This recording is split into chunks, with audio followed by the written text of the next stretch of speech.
Hey, what's up, and welcome to my channel with Ty. And today I'm going to be talking about the Bolivian Ram in a community tank. And this is a great idea if you want to have Bolivian Rams. Right now I only have Bolivian Rams by themselves in this tank, but I plan to add a lot more fish to this aquarium. So one reason I like the Bolivian Ram is they're super easy to work with. Like, they're a cichlid, yes, but they're not terribly aggressive at all. I mean, you can see them like spar against each other and be aggressive towards each other. Maybe if they're trying to pick a mate, or maybe they're actively breeding.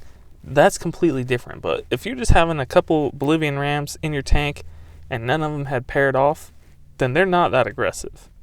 I mean, obviously, when it comes to cichlids, they all have their different personalities. So what I say, when I say not that aggressive, just know that you could end up getting a randomly aggressive, super aggressive Bolivian Ram. That's just how all cichlids are.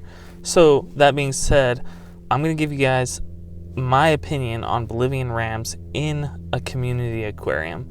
And when I say community aquarium, I'm just going to say, with tank mates that aren't Bolivian Rams. That's basically how I think about it. So Bolivian Rams go great with smaller fish that you couldn't keep with normal cichlids, like say like neon tetras, glow light tetras, really any small tetra, rasbora, or danio, or anything like that. Those all, in my opinion, go great with Bolivian Rams. So one thing I would say doesn't go great with Bolivian Rams is basically fish that have long flowing fins, like super fancy guppies, a beta, whatever you want to call it. Those don't necessarily do as well with Bolivian Rams in a small tank. But if you had a bigger tank, like say a 55 or a 40, you could put a beta or guppies with Bolivian Rams.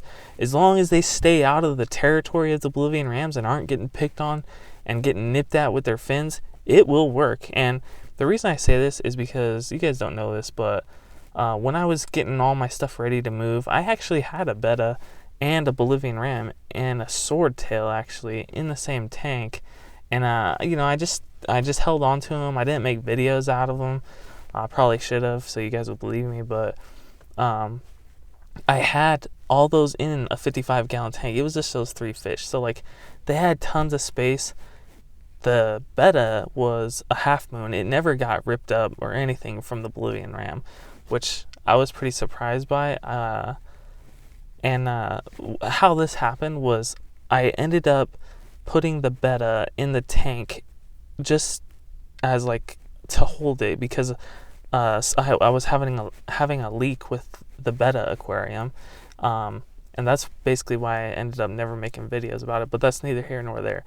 Basically, all you gotta know is if you give them enough space, they're not the type of fish that's just gonna go out of their way to like fight another fish.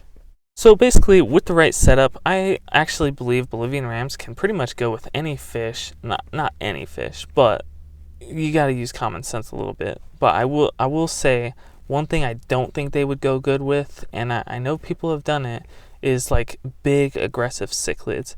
And I just wouldn't do that, because you're putting a fish that's never going to get the same size or have a fighting chance in with another bigger fish. So I wouldn't put anything that can fit a Bolivian Ram in its mouth, obviously, or something super, super aggressive that will just fight it. Some bigger fish that I think they would go good with, though, is angels, discus, the more peaceful big fish.